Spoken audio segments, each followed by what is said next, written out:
비주얼 하나님 말씀 함께 읽습니다.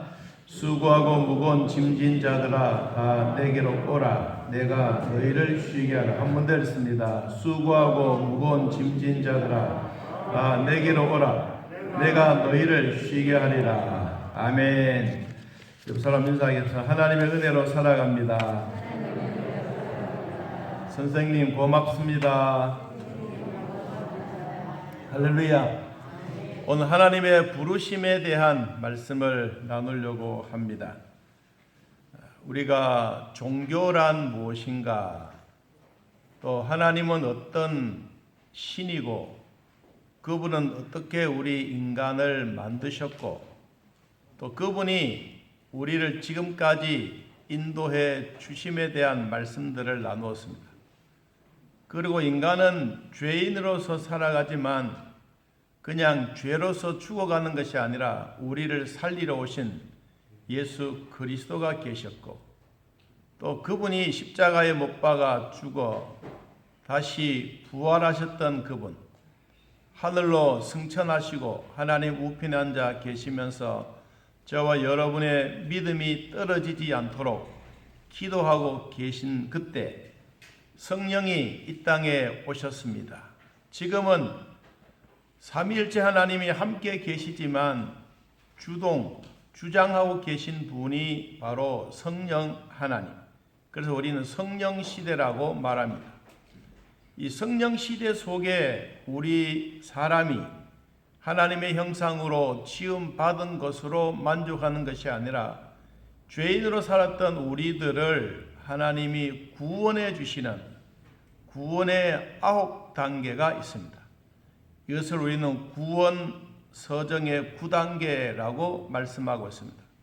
이거는 신학적인 용어이지만 이렇게 9단계를 나누어서 한꺼번에 다 말씀 전하기는 조금 버겁고 힘들어서 시간을 맞추어서 9가지 내용, 구원의 서정 9가지 단계들을 시간을 맞춰서 같이 말씀을 나누려고 합니다. 첫 번째, 하나님의 부르심입니다. 이 하나님의 부르심에 대한 부분들은 우리 모든 사람들이 나는 부족하고 나는 연약하고 나는 아무것도 모르는데 어떻게 나를 선택하여 하나님의 자녀로 삼아 주셨을까 하는 것이 참 중요한 내용입니다. 하나님이 예수님을 이 땅에 보내주셨습니다. 오늘 장로님이 기도하신 것처럼 하나님의 형상대로 우리의 모양대로 그분이 이 땅에 와서 우리 죄인들을 구원해 주셨습니다. 하나님이 우리를 구원해 주셨을 때 사자, 강아지, 고양이, 원숭이 이런 것 짐승들을 구원해 주신 것이 아니라 나와 여러분들을 구원하시려고 예수님이 이 땅에 오신 겁니다. 그것은 하나님의 형상대로 하나님의 모양대로 그분이 우리를 짓고 만들고 그리고 하나님을 찬양하게 하셔서 우리를 하나님의 백성으로 삼으시고 우리가 하나님 앞에 찬양 드리는 것을 너무도 좋아하십니다. 그리고 우리 기도하는 것 하나님 받으시고 너무 좋아하십니다. 우리 헌금 드리는 것도 하나님 너무 좋아하십니다. 이 모든 것을 다 받으시고 우리에게 무엇으로 찾아오시느냐? 하나님의 말씀으로 찾아오십니다.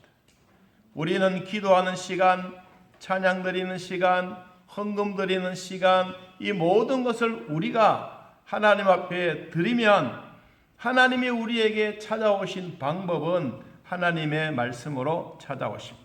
함 따라해봅니다. 하나님의 말씀과 기도로 거룩하여지느니라. 우리가 하나님 앞에 나아가는 방법은 기도요. 하나님이 우리에게 찾아오신 방법은 하나님의 말씀이요.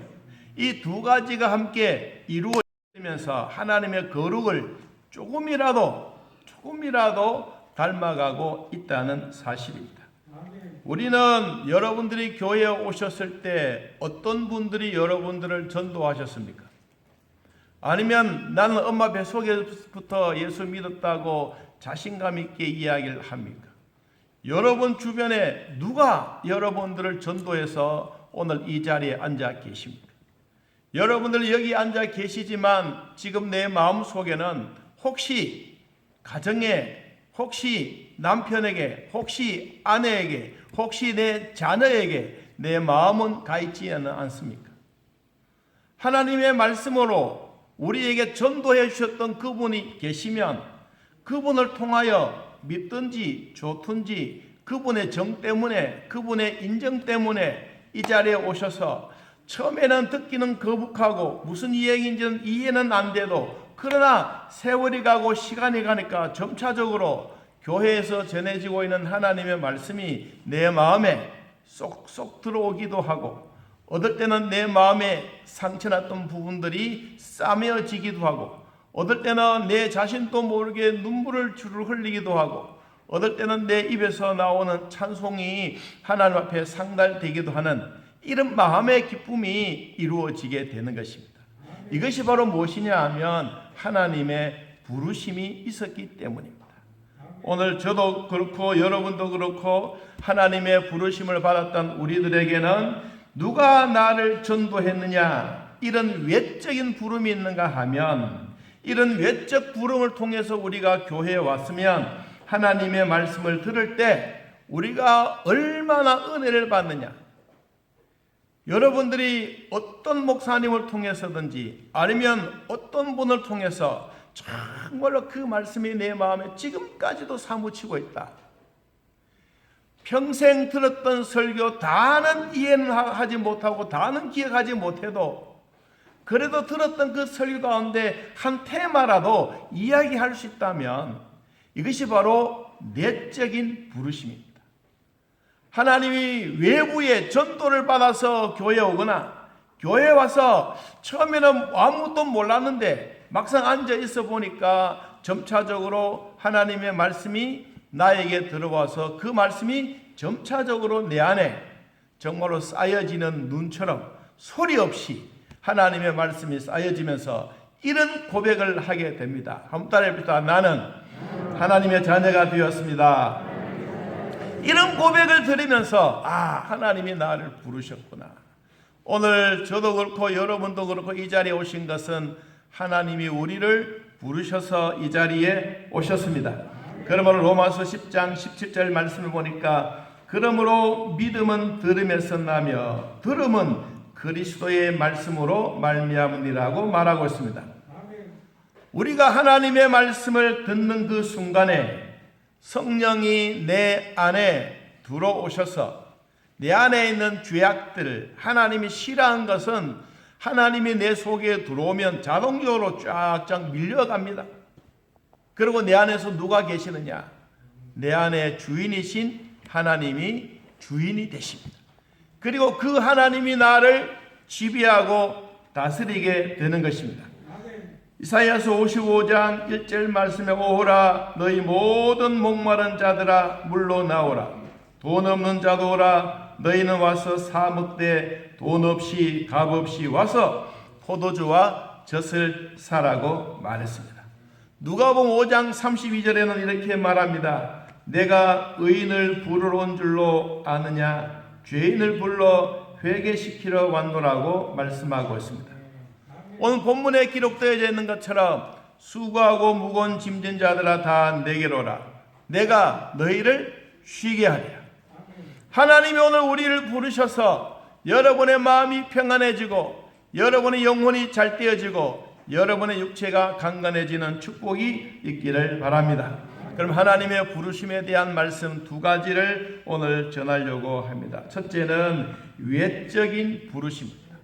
하나님이 우리를 부르실 때 외적으로 부르셨는데 죄인이었던 우리가 예수를 믿으려고 하면 내 스스로 교회에 올 수도 있고 또 어떨 때는 나는 몰랐는데 누군가가 나를 전도해서 손잡고 교회에 오기도 하셨습니다.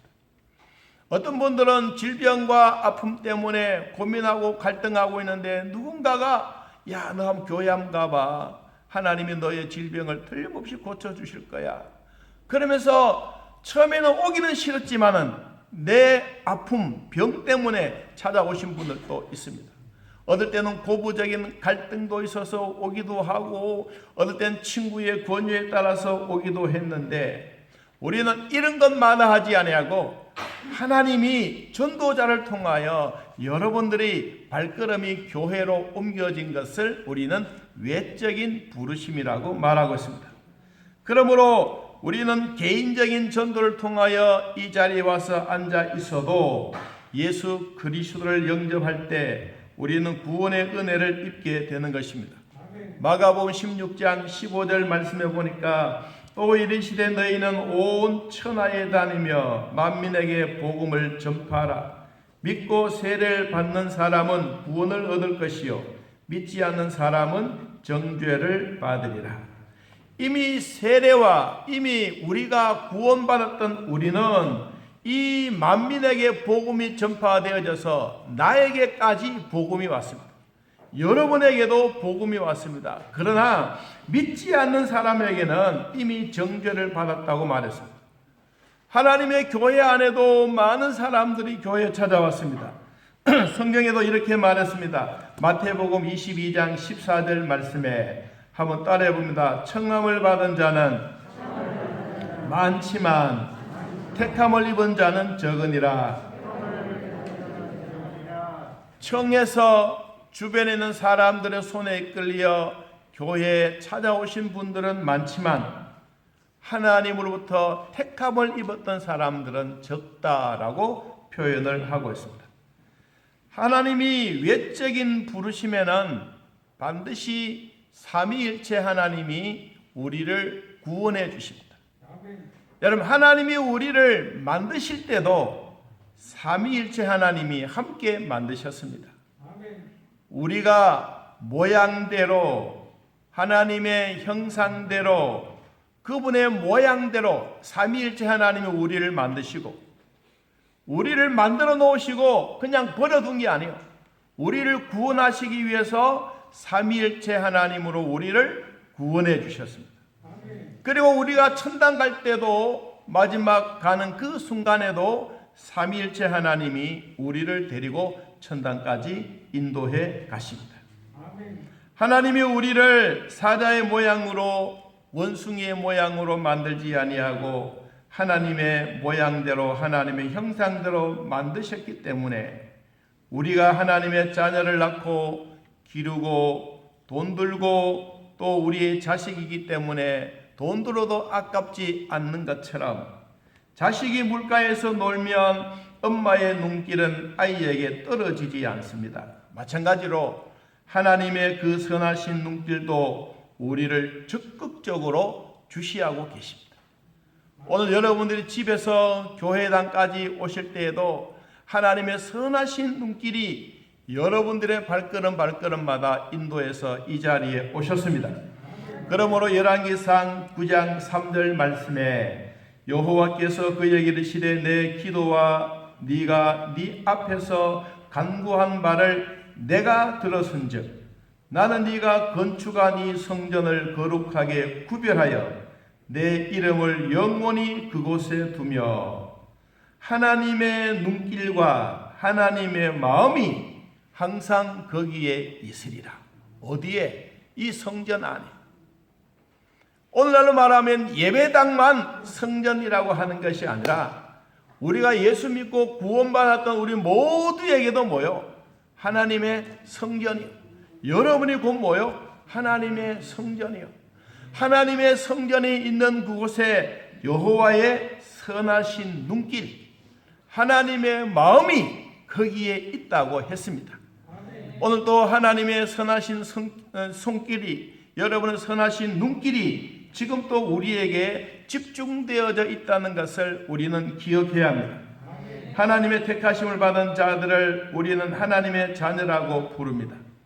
하나님이 하나님의 자녀 가족으로 삼으셨으면 하나님의 그 선하신 눈길이 계속해서 우리를 주시합니다. 군대에 가 있든지 학교에 가 있든지 직장에 가 있든지 우리 부모는 학교 안에 들어가지도 않습니다. 우리 부모는 아이들이 군대 가 있어도 내가 군대 가서 직접 훈련받고 있지는 않습니다. 그런데 우리 전능하신 하나님은 우리 부모님은 직접 하지는 못해도 불꽃 같은 눈동자로 우리의 자녀들을 학교에서, 군대에서, 직장에서, 일터에서 하나님이 불꽃 같은 눈동자로 지켜주고 계십니다. 이것이 우리가 해야 될 일은 뭐냐? 우리는 하나님 앞에 기도하는 그 일입니다. 하나님이 오늘 또 우리를 보호하시고 우리를 보살펴 주신다는 말입니다. 우리가 가서 도와주지는 못해도 하나님은 도와주십니다. 오늘 또 불꽃 같은 눈동자로 여러분의 자녀들, 여러분의 믿음의 식구들 지금은 떨어져 있다 할지라도 하나님이 여러분들의 자녀 떨어져 있는 이곳에 함께 하신 줄로 믿습니다. 그러므로 교회에 오셔서 영접 기도하고 예수를 믿으면 구원 얻음과 그 생명책에 이름이 기록되어져 있는 것을 우리는 확인하게 되는 것입니다. 그러므로 사도행전 16장 32절에 1절에 이렇게 말합니다. 따라해봅시다. 주 예수를 믿으라. 그리하면 너와 내 집이 구원을 받으리라. 할렐루야. 우리가 중요한 사실은 예수를 믿는 일입니다. 예수를 믿을 때 우리는 누구에게 전도받았느냐 참 중요합니다. 그리고 전도했던 사람은 그분을 위해서 열심히 신앙생활 해야 합니다. 전도하는 사람은 나는 교회 데려다 놨으니 목사님 책임지시고 구역장 책임지시고 기관에서 책임지시고 이것이 아니라 마지막까지, 언제까지? 세례를 받을 때까지. 전도를 하셨으면 그냥 너 알아서 하십시오 이것이 아니에요. 그분이 세례를 받을 때까지 주 예수를 믿으라. 그리하면 너와 내 집이 구원을 얻는 이 단계까지 이르게 해야 되는 것입니다. 마가복음 1장 15절 말씀에도 때가 찼고 하나님의 나라가 가까웠으니 회개하고 복음을 믿으라고 말씀하셨습니다. 우리는 때를 따라 돕는 은혜 주셔서 누가 나를 전도했는지는 모르지만 어느 날 내 자신이 너무도 아파서 힘들어했는데 전도지 한 장이 나를 교회로 인도해 왔던 사람들도 있습니다. 우리가 노방전도하고 길가에 전도지 한 장 전달했던 이 종이 한 장 그냥 쓰레기통에 집어넣어도 되겠지만 마음에 끌린 사람은 그 종이 한 장에 들어져 있는 글귀가 바로 하나님의 성령에 감동된 말씀으로 받아들여져서 그 붙잡고 교회에 찾아오신 분들도 있습니다. 그러므로 외적 증거는 누구든지 하나님의 사람이면 반드시 그분을 통해서 전도 대상자를 통해서 교회에 오게 된다는 것입니다. 그래서 여러분들이 전도받았던 그런 분들이 있으면 한 번씩 불러서 짜장면도 사주시기를 바랍니다. 이게 참 고마운 일입니다. 우리 목사님 한 분은 지금 소천하셨는데 자기를 위해서 기도하신 분들은 한 번씩 꼭 찾아가서 식사를 대접을 나를 위해서 기도해 주셔서 고맙습니다.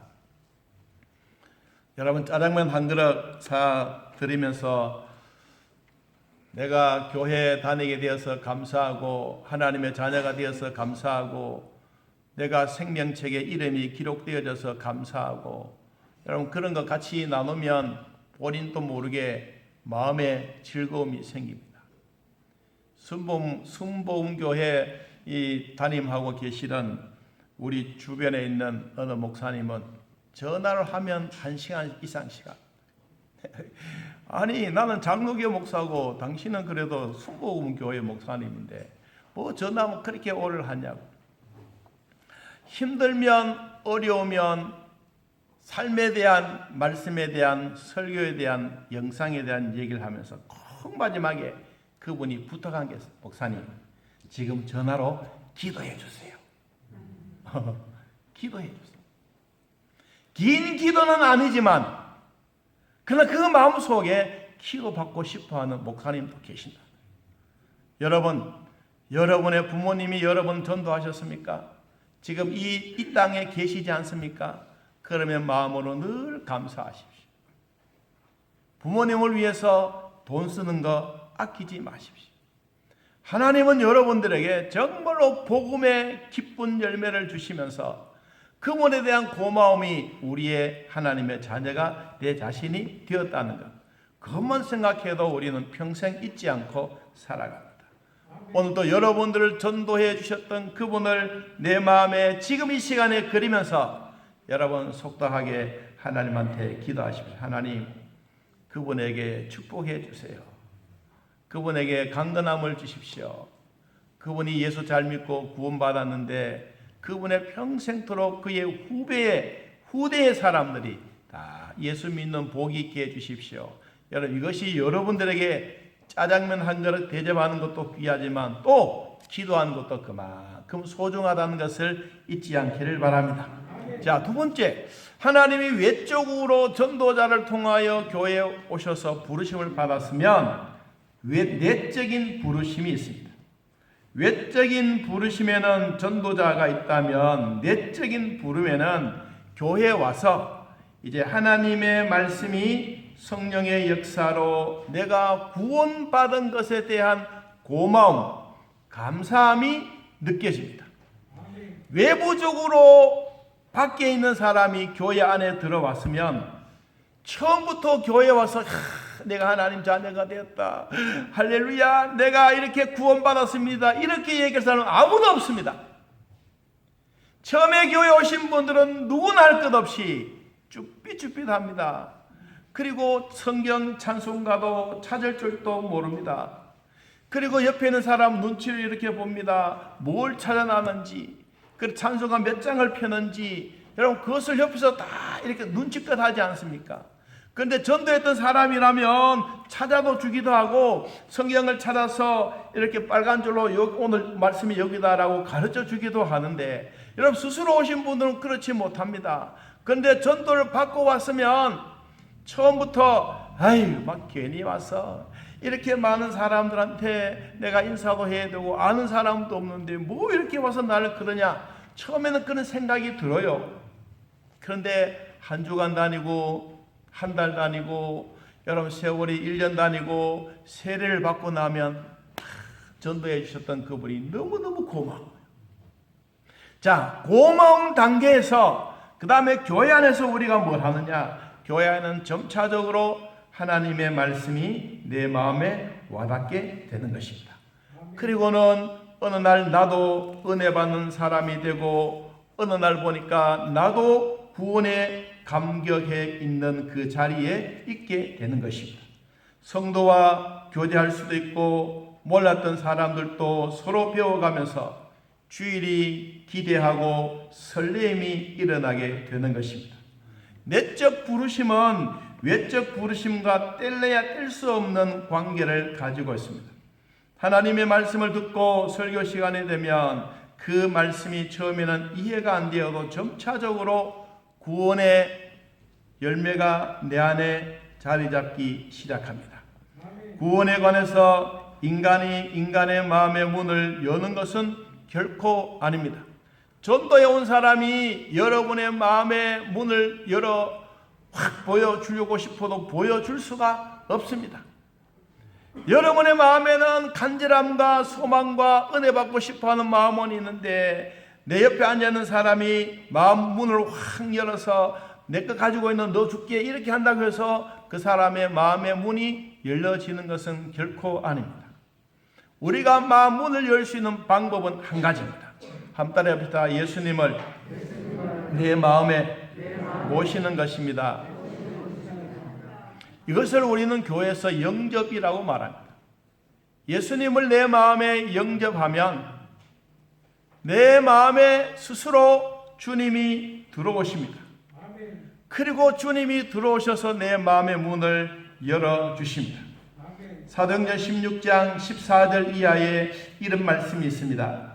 두아디라시에 있는 자색옷감 장사로서 하나님을 섬기는 루디아라 하는 한 여자가 말을 듣고 있을 때 주께서 그 마음을 열어 바울의 말을 따르게 하신지라. 참 중요합니다.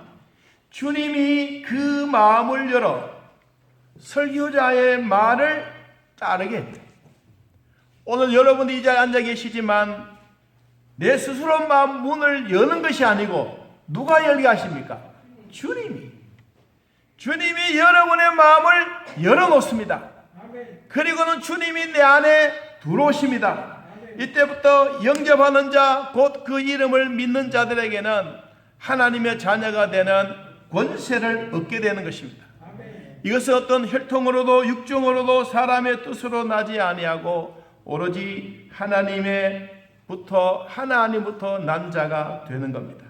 그래서 요한복음 15장 7절 8절 이하에 말씀하신 것처럼 너희가 내 안에 거하고 내 말이 너희 안에 거하면 무엇이든지 원하는 대로 구하라. 그리하면 이루리라. 너희가 열매를 많이 맺으면 내 아버지께서 영광을 받으실 것이요 너희는 내 제자가 되리라고 말했습니다. 영접하면 누가 들어온다고? 하나님. 이 하나님이 영이신 성령이신 그분이 여러분 마음 안에 들어와 계십니다. 여러분, 지금은 여러분 마음 안에 성령이 계신다고 확신하십니까? 하나님의 말씀이 이해가 되어지고 하나님의 말씀이 깨달음이 오고 하나님의 말씀에 은혜가 되면 여러분 마음속에 누구와 계신다는 것? 하나님이 계신다는 것. 왜냐하면 성경은 사람이 손으로 썼지만 성령의 감동으로 기록한 책입니다. 이 책을 성령에 감동된 사람들이 하나님의 말씀을 전합니다. 오늘 여기 앉아 계신 여러분들이 하나님의 말씀에 조금이라도 이해가 되어지고 깨달음이 오시면 내 안에 내 스스로가 내 머리로 이해되는 게 아니고 내 가슴으로 누가 하나님이 그 말씀을 참 좋아하시는구나. 여러분, 그래서 성경 말씀을 읽을 때, 들을 때, 설교 말씀을 지킬 때 내 안에 누가 기뻐하느냐? 하나님이 기뻐하십니다. 그러면 여러분들이 한 주간 동안 이 말씀을 받고 살아가면서 오늘 장로님이 기도하신 것처럼 내 삶에 대한 부분이 부족했더라면 하나님 조금이라도 하나님 가까이 살게 해 주십시오. 이것이 우리가 하나님의 말씀을 받고 살아가는 은혜의 기쁨입니다. 불신자라도 구원에 관계없이 교회에 출석은 하지는 않아도 성경에 대해서 박식한 사람들이 많이 있습니다. 성경책의 내용은 좋은데 교회에 출석은 싫어하는 사람들이 있습니다. 성경 속에 뜨거운 복음의 진리가 저들의 머리에 꽉 차 있어도 결코 그리스도를 구세주로 영접하지 않습니다. 그에게는 마음속에 성령의 감화가 없기 때문입니다. 그에게는 마음속에 뭐가 없느냐? 예수 그리스도를 영접하지 않았습니다. 내 마음의 주인이 누구냐? 내 자신입니다. 그래서 하나님의 말씀이 아무리 수천 번 수만 번 읽더라도 내 안에 예수님을 영접하지 아니하면 그 말씀은 이스라엘의 무협지요, 연애 소설이요, 그리고는 역사서요, 그것밖에 되지 않습니다. 그런데 여러분들이 예수님을 내 마음에 모시고 하나님의 말씀을 읽는 그 순간부터 이스라엘의 무협지가 무엇으로 변하느냐? 하나님의 말씀으로 변합니다. 이것이 여러분의 마음속에서 내 안에 하나님이 계신다는 증거입니다. 이름으로 통해서 하나님의 말씀을 읽고 따라갈 때 거기에는 놀라운 구원의 기쁨을 얻게 되는 것입니다. 우리가 십자가의 보혈을 의지하고 믿음으로 살아가는 우리 모두에게도 그리스도의 도가 유대인과 헬라인에게는 외적인 부르심에 초청은 했지만 내적인 성령의 감화가 없기 때문에 구원과는 상관이 없습니다. 고린도전서 1장 23절 이하에 이렇게 말했습니다. 우리는 십자가에 못 박히신 그리스도를 전하니 유대인에게는 꺼리끼는 것이요 이방인에게는 미련한 것이로되 오직 부르심을 받은 자들에게는 유대인이나 헬라인이나 그리스도는 하나님의 능력이요 하나님의 지혜니라. 아멘. 우리는 이 땅에, 이 세상에 누가 살든지 중요합니다. 그런데 이것보다 더 중요한 것은 내가 하나님 믿고 있다는 사실입니다. 여러분들이 하나님 믿고 있는 이 사실이기 때문에 여러분 안에 하나님이 계시는 이 엄청난 복을 받았습니다. 그래서 나는 누구냐? 나는 부족합니다. 나는 못된 놈입니다. 이것이 아니라 이때부터 시작해서 나는 누구로 돌변해 버렸냐? 한 달에 부터 나는 하나님의 자녀입니다. 할렐루야. 우리의 생활이 완전히 달라진 것입니다. 옛날에는 깡패 같고 옛날에는 쓰리꾼 같고 사기꾼 같아도 내가 예수 그리스도를 믿고 나니까 내 안에 주인이신 그분이 내 안에 들어오셔서 내가 이때부터 하나님의 자녀요 하나님의 가족이 된 것입니다. 여러분, 예수님을 영접한 자들에게는 생명의 냄새가 납니다. 사망을 쫓아다니는 사람은 사망의 냄새가 납니다. 지금 여러분에게는 어떤 냄새를 풍기고 있습니까? 고린전서 2장 15절 말씀에 우리는 구원받는 자들에게는 망하는 자들에게나 하나님 앞에서 그리스도의 향기니 이 사람에게는 사망으로부터 사망에 이르는 냄새요 저 사람에게는 생명으로부터 생명에 이르는 냄새라. 누가 이 일을 감당하리요? 여러분은 예수 그리스도를 영접하셨습니까? 그렇다면 여러분 안에 예수 그리스도의 생명이 계십니다. 이 생명으로 말미암아 여러분들에게는 그리스도의 향기가 납니다.